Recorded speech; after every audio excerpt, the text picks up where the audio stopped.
Сен көрүнүп атабы экран?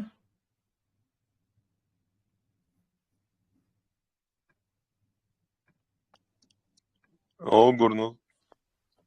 Көрүнүп атат, э?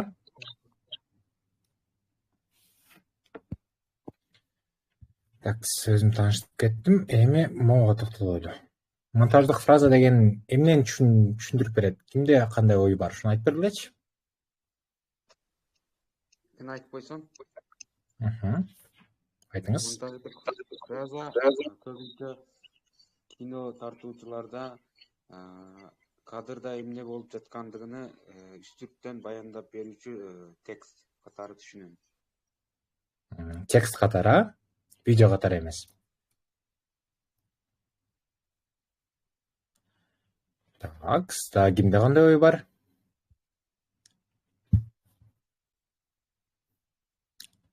Так, көп токтолуп турбайлы да жанагыга эле. Монтаждык фраза бул адамдын кандайдыр бир аракетти кантип аткарганын видео аркылуу көрсөткөн окуянын ыраттуу жазуусу. Буну кантип түшүнсөк болот? Мисалы, видеодо биз көрүп жатабыз, адам бир жактан бир жакка баратканчы, анын ортосунда эмне болгонун бүт баяндап берет да, монтаждык фразачы. Бул текст эмес, бул жанагы эмес. Монтаждык фраза деп биз видеонун өзүн айтабыз. Азыр могу мисалдарга токтоп кетели элек. Монтаждык фраза деген эмне? Монтаждык фраза видеонун түз жана так баяндап берүүсүнө жардам берет жана анын адамдын же болбосо окуянын толук кандуулугун көрсөтөт. Так. Түшүнүп окшойт, буну? Бир аз түшүнбөй атсаңар, азыр биз видеонун өзүнө токтолобуз. Анан ошо мисалдар менен көрөбүз да. Так, видео көрүнүп атабы силерге? Ооба, көрүнөт. Видеону карап көргүлө.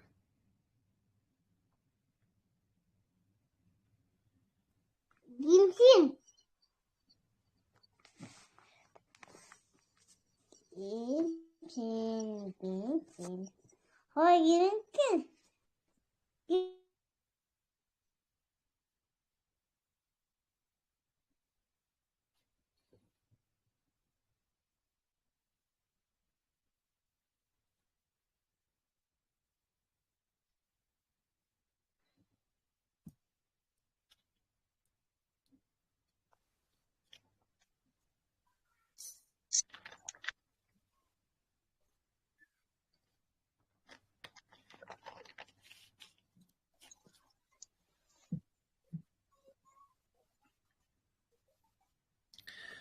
Так, ошондо биз бул видеодо эмнени көрдүк?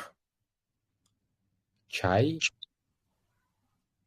Газ, анан катышуучу. мындайча айтканда, кыз киши кухняга келип, газды күйгүзүп, чайникке сууну куюп, чайникте ошол газ плитага коюп, чайды кайнатып, анан чайды жасап өзүнө ичти. Биз ошону көрдүк. Монтаждык фраза ошону түшүндүрөт да. Мисалы, бир адам бирдекени кылып жатса, ошону түз ошондой так анан жөнөкөй тил менен, мындайча айтканда, видеодо түшүндүрүп берүүнү да. Бул видеодо биз башынан баштап, кухняга киргенден баштап, акырына чейин көрдүк да, чайды ичип бүтүп, кухнядан чыгып кеткенинчи. Эми мына экинчи мисалды карап көрсөк, азыр бул жерде бир аз түшүнүктүү болуп калат. Монтаждык фраза эмнени түшүндүрөт экенин. Мынакей кадрлар менен карап көрсөк, азыр мына кухняга кирди, газды күйгүздү, чайникти алды, ичине сууну куйду. Анан кийин чайникти газ плитага коюп, кайра газдын үстүнө коюп, чайды кайнатып баштады. Анан кийин могу полкасынан идишти алып, идишин күтүп отуруп, чай кайнаганча, анан чайды пакетикке салып, чайды кайнатып, ичип, кайра кетип калды. Бул толук кандуу бир видео болду. Бунун башы бар, бунун ортосу бар, анан бунун акыры бар. Бизде суроо калбайт да, бул эмне кылып, кантип келип калды, же эмне кылып калды депчи. Анан эми кийинки жанагы карайлы видеого.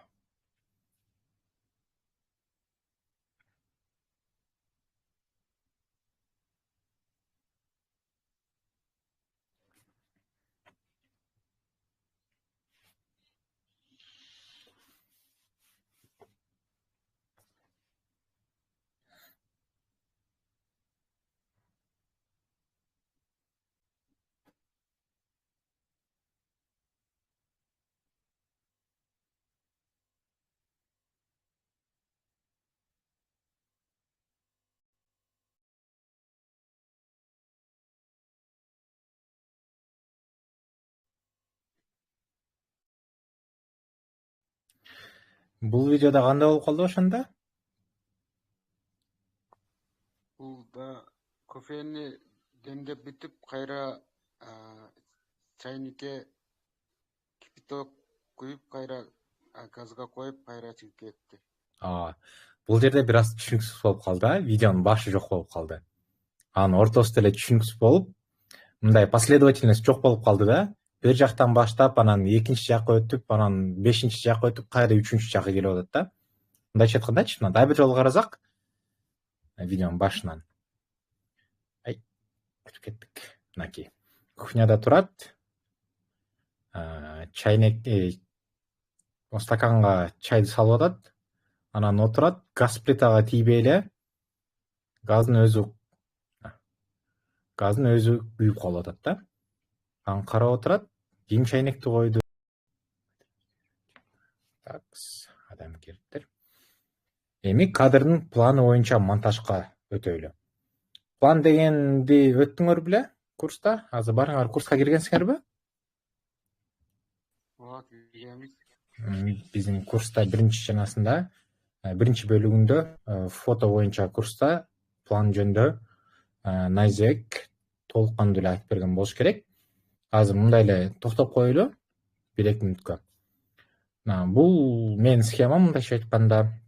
Бул алыскы план, бул жалпы план, орточо чоң план, өтө чоң план, моюндан баштап башына чейин эсептесеңер боло берет. Анан бул жагы деталь уже. Деталдуу план деп коет. Биз детальдерди көрсөткүбүз келсек, ошол планды колдонобуз. Бунун баары түшүнүктүү, баарыбызга. Түшүнүктүү болсо, анда кийинкисине өтөлөйлү. Мынакей.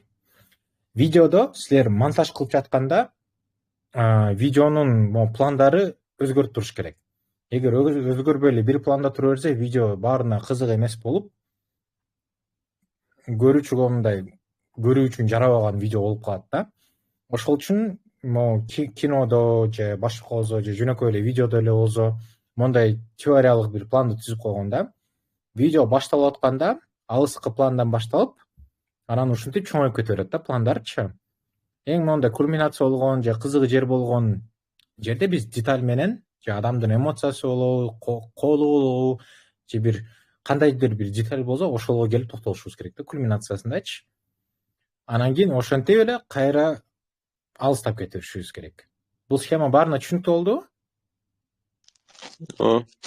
Ошентип пландарды чоңойтуп кете беребиз да.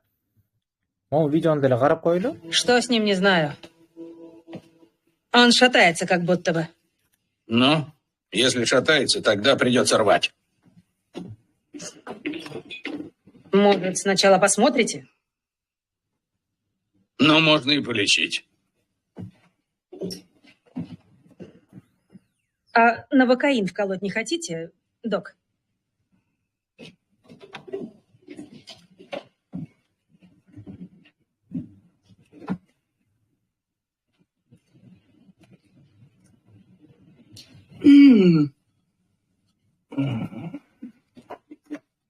Ждем пару минут.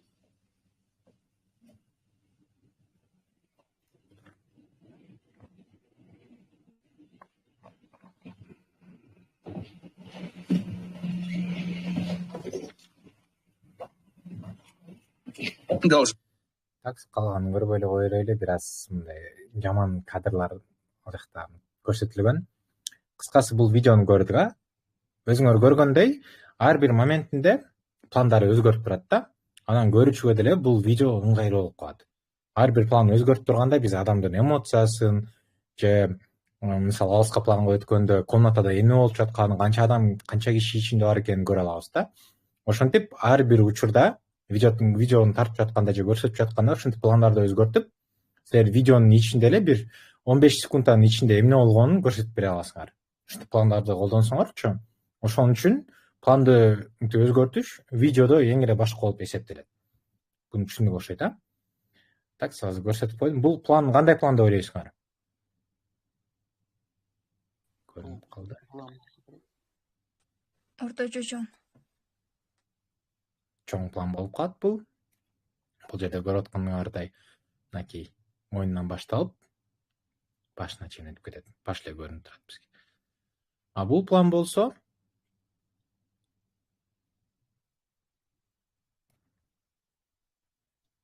баарыңар эле көрүнүп тургандай чоң план болуп калат, адамдын төшүнөн алынган. Бул жерде биздин эң башкы мындай героюбуз бул аял киши эмес, бул киши болуп калат да. Фокус бул кишиде турат. Анан эң эле алтын кесилиш менен карасак, ушул кишиде турат да.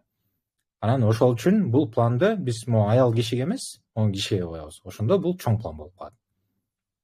Бул деле чоң план. Өзүңөр көрүп аткандай. А бул план кандай план болуп калат?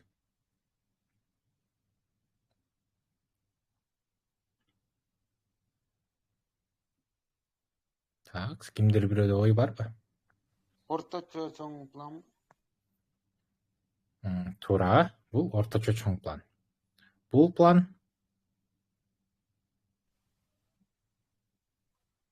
бул деле чоң план. Чоң план болуп калат бул. Орто планда биз азыр схеманы көрсөтөйүн да.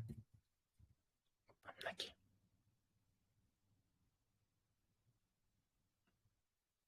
Ушул схеманы кийин өзүңөргө сактап алгыла, презентацияны чатка жөнөтүп коем, анан ошол жактан көрүп жана ала бересиңер. Так, эми кийинки видеобузга өтөйлү. Окей.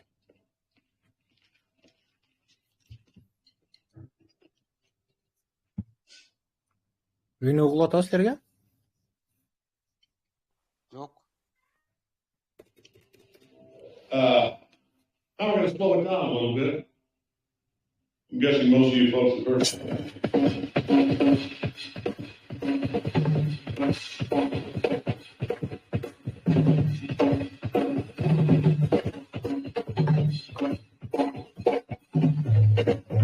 I'll cue you in. There we go. 3.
Так. Эмоциялар жаралдыбы силерде? Бул мындайча айтканда менин эң жакшы көргөн кинолордун бири болот. Бул моментте, ушул кинонун моментинде эмнегедир мага эң жакшы болуп мисал катары көрүнгөн, анткени бул ушул видеодо ар кандай пландар колдонуп, кайсы жерде болгон адамдын эмоциялары колдонуп, даже музыкальный инструменттердин жакын деталдуу пландар менен көрсөтүп, ар бир планды колдонуп, ушундай бир эмоцияга көп болгон аябай сонун видео чыгарган да. Бул видеодо биз кайсы пландарды көбүнчө көрдүк? Деталдуу пландарды же общий пландарды, алыскы пландарды деген? Кандай ойлойсуңар? Деталдуу. Деталдуу пландар. Эң туура. Эмнеге ошондой болуп калды деп ойлойсуңар? Анткени эмоцияны көрсөтүү үчүн. Эмоцияны көрсөтүү үчүн, Бул моментте биз баарыбыз эле көргөндөй, эки адамдын бири-бирине жини чыгып атат да. Эки кишинчи. Могу киши менен могу барабанщиктин. Экөөнүн бири-бирине жини келип, ар бир моментте ойноп аткандачы видеодо көрсөтүп турат беттеричи, кантип бири-бирине жаман көрүп атканын. Анан ошентип деталдуу пландар менен адамдын эмоцияларын көрсөтүп атат. Ошону түшүндүк окшойт да. Анан кийин эле кайра эле баягы схемага өтсөк, баягы кубиктер мененчи. Алыскы пландан видео башталды. Окей.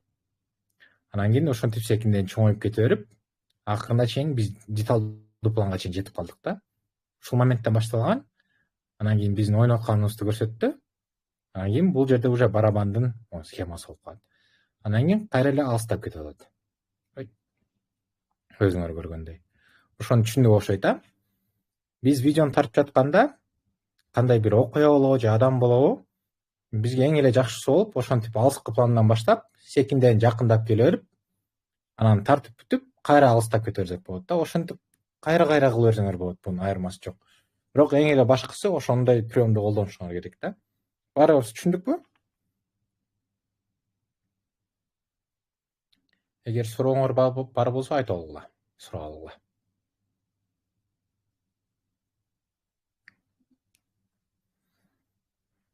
Так, суроо жок окшойт да анда. Так, ушул эле видеону кайра баштан көрүп көрөй элек. Ал жерде диалог деген бир түшүнүк бар да. Видеодо монтаждык планда дагы эле эң эле башкысы болуп, бул мейкиндикте ориентацияланган монтаж деп коет бунучу. Буну биз кантип түшүнөбүз? Кимдир бирөөдө ой барбы? Бир жолу кайтып коюш. Ошо мейкиндикте ориентацияланган монтажды биз кантип түшүнөбүз? Ошого эле жооп берип койгула. Кандай оюңар бар? Деталдуу, анык объект, көрүнүштү чагылдыруу. Так, бир аз тура бес. Мейкиндик бул орусча отурдук пространство болуп калат да. Пространствода ориентацияланган монтаж. Азыр могу мисалда көрсөтүп коелу элек. Окей. Мисал. Азыркы эле видеого токтололу. Бул жерде биз могу башында көргөндөй бул бала бул кишиге кайрылып жатат, туурабы? Окей. Бул айтып атат, мен сага знакты берем деп атат, качан башташты. Бул киши болсо, мен сени түшүндүм, макул деп атат. Видеодо эгер могу эки кадрды мынтип бири-бирине салыштырсак, бул жерде бир мындай линия пайда болуп калат да, бири-бирин карап отурганчы. Ошону эки видеонун айырмасы менен деле болсо дагы, видеодо бизге ушундай түшүнүк болот да, бири-бирине карап сүйлөп аткандай болгончу. Аларда диалог болуп турганын биз так көрүп жатабыз. Буну түшүндүк, а? Анан экинчи эле мисал карагыла. Бул киши эми солду карап атат. Мен сага знакты берем деп. Бул деле киши солду карап атат. Сен кимге айтып жатасың деп, бул эми өзүм эле жазып койдум. Ошондо бул жерде мондай болуп калат да. Эки адам бири-бирине карабай, башка бирөөнү карап аткандайчы. Бирок видеодо бири-бирине сүйлөп атат. Муну түшүндүңөрбү?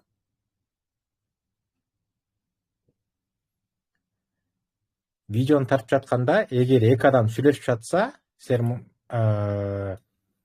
кандайдыр бир манипуляция менен же кандай менен болсо дагы видео тартып жатканда бири-бирин карап отургандай кылып, ошондой бир сезимди жаратышыңар керек да. Эгер жөн эле тартып берсеңер, көрүүчүдө ушундай суроо болуп калат. Булар кайсы жакта карап жатат же эмне кылып жатышат депчи. Азыр эле баягы эле видеону мен башкача кылып бир аз туура эмес кылып монтаждап көргөм. Ошону көрүп көрөйлү элек. Бул жерде түшүнүк болот силерге.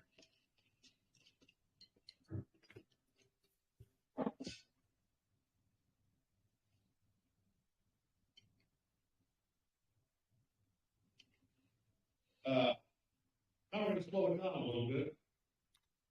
I'm guessing most of you folks have heard.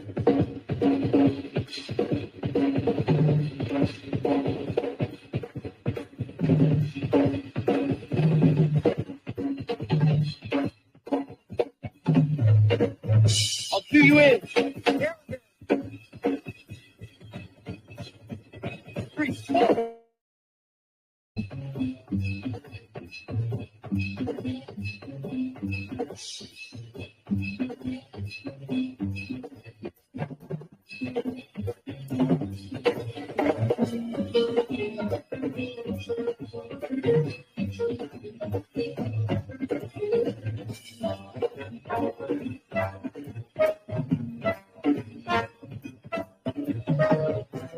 Так,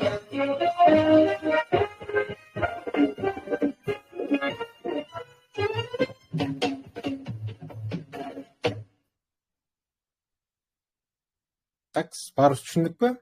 Бул видеодо эмне болгонун? Ооба, түшүндүк. Өзүңөр көргөндөй бул жерде мен бир аз монтаждап, туура эмес монтаждап видеону чыгарып койдум. Бизде уже башкача сезим болуп калды. Бул видеодо общий пландар деле жок. Аларды мен алып салгам.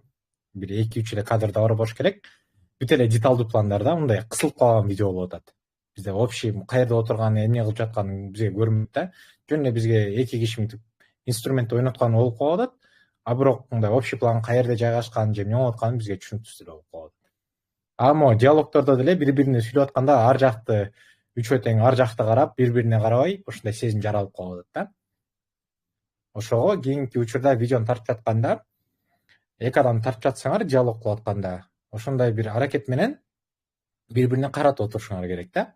Мисалы, биринчи адам сол жакта отурган болсо, экинчи адам оң жакта отурган болсо, ошентип эле тартып койсоңор болот да. Сол жакта адам оң жакты карасын, оң сол жакты карасын.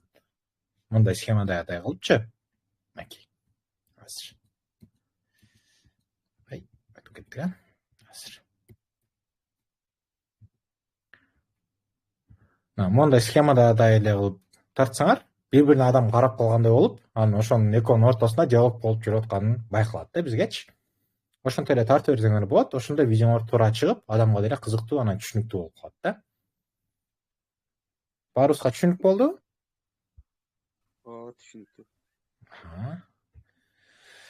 Так, макул анда бүгүнкү биздин презентация менен бүттүк. Видеом деле калган жок. Кандайдыр бир сурооңор барбы? Курс жөнүндө мисалы бар болушу мүмкүн. Эгер бар болсо суроо алгыла. Же башка бир сурооңор бар болсо ошону суроо алгыла. Жооп берейин. Эгер сурооңор жок болсо биз аяктап бүтүрө берели. Эмне суроо бар эле да? Сураңыз. Угуп атам. Бул азыркы баянда берген видео биздин жогорку кеңеште эки депутаттын кайым айтышуусуна дал келет экен, ошондой болуп калабы? Да бир жолу сурооңузду жооп бересиз? Бир аз мындай түшүнбөй калдым.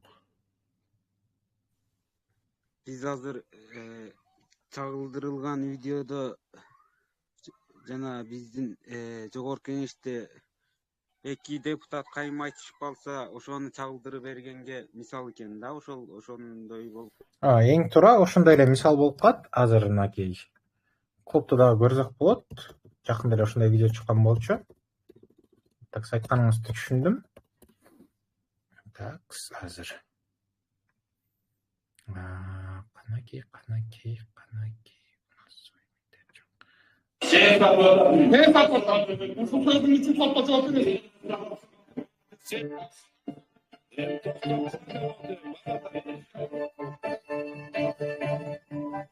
Ушундай мисалды айтып атасызбы сиз? Ооба. Эң туура, жакшы байкап калдыңыз. Ошо мисалы жогорку кеңеште бирөө урушуп жаткан болсо, же бири-бири менен мындай спор кылып аткан болсо, абдан эле сонун болуп, ушундай приемду колдонуп, ушундай видеону чыгарсаңар деле боло берет да. Бул жерде өзүңүз баягы биз көрүп кеткендей эле эки адам бири-бирине карап, биринчиси сол жакта отурат, анан бул оң жакта карап атат да. Экинчи адам болсо оң жакта отуруп, сол жакта карап атат. Бул деле баягы биздин схемадай эле.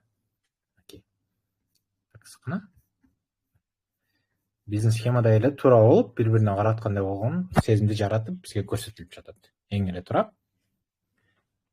Так, сурооңузга жооп бердимби? Ооба. Дагы кимдир бирөөдө суроо барбы? Айырмасы жок. Курс жөнүндө сурасаңар болот, же азыркы өткөн презентациябыз жөнүндө сурасаңар болот. Жооп берем. Жана тайпага ушул сыяктуу видеолордон дагы бир-эки үчөөнү таштап койсоң да. Макул. Группага жөнөтүп коем мен. Ушундай мисалдар менен видеолорду. Ушул презентациянын астына жазып коем, макулбу? Ошол жактан таап алсаңар болот. Так, эгер сурооңор жок болсо, аякта бүтүрө элели. Келгениңер үчүн чоң рахмат. Курсту өтө бергиле. буюрса дагы курсту бүткөндөн кийин дагы силер менен иштеп калышыбыз мүмкүн. Ошол үчүн баарыңарды курстарды бүтүрүүгө чакырабыз. Так, сурообуз бул менен аяктады. Баарыңар чыга бериңер болот. Рахмат.